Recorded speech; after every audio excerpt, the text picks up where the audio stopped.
Opening vision. The film opens with Kaulder, Vin Diesel, standing in a burning forest, surrounded by firestorms and screams of both humans and witches. A towering shadowed figure rises, his eyes glowing red, summoning armies of twisted witch creatures. Kaulder draws his sword but finds it crumbling to ash in his hands. He wakes violently in his New York apartment, sweat dripping down his scarred face. Chloe, Rose Leslie, enters concerned. Kaulder admits he has been plagued with visions of a war greater than anything he has seen.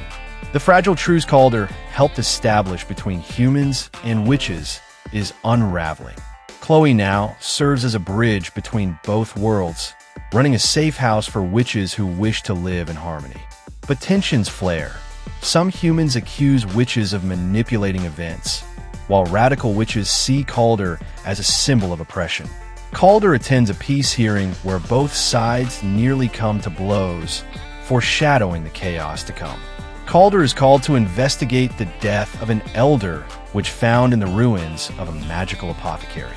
The body is burned beyond recognition, but carved symbols surround it, glowing faintly with ancient energy. Chloe identifies them as runes belonging to a pre-queen era, older than recorded witchcraft.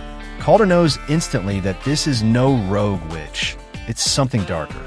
At a meeting of the Witch Council, panic spreads. Some council members accuse humans of retaliation, while others argue Kaulder's existence is the true catalyst for unrest. Kaulder demands answers, but the council dismisses his warnings, blind to the danger. A young witch whispers to Chloe that the runes speak of a name forbidden to utter, Belial. Chloe's research reveals Belial was a warlock so powerful he rivaled the Witch Queen, mastering blood sorcery that allowed him to cheat death. He was believed destroyed centuries ago, his cult scattered. But the recent runes suggest his followers, the Dark Coven, are performing rituals to resurrect him. Kaulder feels the weight of his curse more than ever, sensing his immortality might be tied to Belial's return. To learn more, Kaulder tracks down Celine, a rogue witch exiled from the council for practicing forbidden magic. She is fiery, dangerous, and mistrustful of Kaulder, but she knows Belial's lore. After an uneasy standoff, Celine agrees to help, only because the Dark Coven is hunting her as well. Kaulder doesn't trust her motives, but Chloe convinces him they need her knowledge. The trio descends into ancient catacombs hidden beneath Manhattan, once used by witches during the Black Plague. The tunnels are filled with shifting illusions, traps that respond to fear, and whispers that echo Kaulder's past sins. They reach a chamber covered in decayed murals depicting Belial's battles. At its center lies a broken sarcophagus, proof that Belial's soul was never destroyed, only bound. Celine explains a horrifying truth.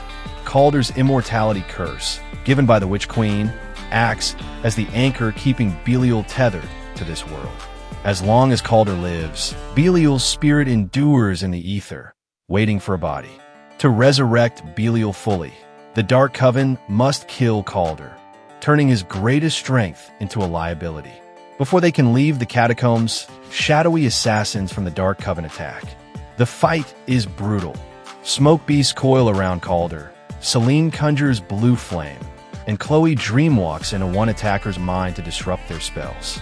Kaulder slays the last one with his flaming sword, but he is left shaken. If the Coven can strike so boldly, their power is already growing.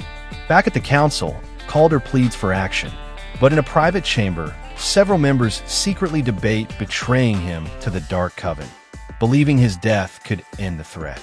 Chloe overhears and warns Kaulder, who grimly realizes he has no allies among those sworn to protect balance.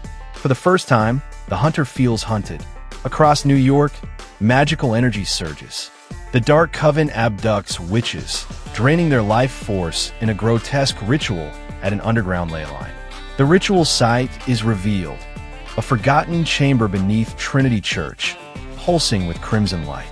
Kaulder realizes the Coven only needs his blood to complete Belial's rebirth. For centuries, Kaulder has endured his curse without question. Now, he struggles with a choice. Should he sacrifice himself to prevent Belial's resurrection? Chloe challenges him, saying he is more than a curse. He represents the bridge between two worlds. If he dies, peace dies with him. Kaulder's resolve hardens, but his inner conflict remains. The Dark Coven unleashes chaos on New York. Storms of black fire, monstrous creatures made of ash, and portals ripping through reality. Humans panic, witches hide, and the veil between the natural and supernatural begins to crumble. Chloe shields civilians with dream wards while Kaulder leads the defense, fighting nightmarish creatures in Times Square in a massive action set piece. Selene reveals her darkest secret. She was once a priestess of Belial, chosen as his vessel centuries ago. But she turned against him, stealing knowledge of his weakness. Belial cannot return unless Kaulder's soul is destroyed alongside his body. If Kaulder can anchor his soul elsewhere, into another's magic, Belial's rebirth can be stopped. Chloe volunteers without hesitation, creating an emotional rift between Kaulder's fear of harming her and her determination to save him. With the city collapsing around them, Kaulder, Chloe, and Selene storm the Dark Coven's temple beneath Trinity Church. The temple is a labyrinth of blood-soaked stone, guarded by skeletal warriors and cursed spirits. Kaulder cuts through them with brute force, while Chloe bends reality with dream magic, and Selene unleashes forbidden spells at the cost of her own life force. Despite their efforts, Kaulder is overpowered and captured. Bound in chains, his blood spills into the ritual circle. Belial's shadow rises from the earth, taking form as a towering warlock cloaked in flame and shadow. Kaulder collapses, his body lifeless, while the Coven cheers their master's return. Chloe enters Kaulder's dying spirit through dreamwalking. In a surreal sequence, she finds him wandering a burned forest, the same from his visions. She pleads with him not to surrender. Kaulder admits he is tired after centuries, but Chloe's bond reignites his will.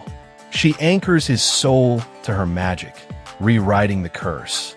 Kaulder awakens, alive again, but no longer bound to the Witch Queen's immortality, now tied to Chloe's spirit. Kaulder faces Belial in an epic showdown. The battlefield shifts between the physical and spiritual realms, stone shattering, fire raining, spirits wailing. Belial's shadow blades clash with Kaulder's flaming sword, while Chloe shields him with dream barriers. Selene, mortally wounded, sacrifices herself by binding Belial's essence to the collapsing temple, weakening him enough for Kaulder to strike the killing blow. The temple collapses in fire and rubble as the Dark Coven is consumed. Belial's essence screams before vanishing into the void. Chloe cradles Kaulder as Selene dies with a smile, finally free of her burden.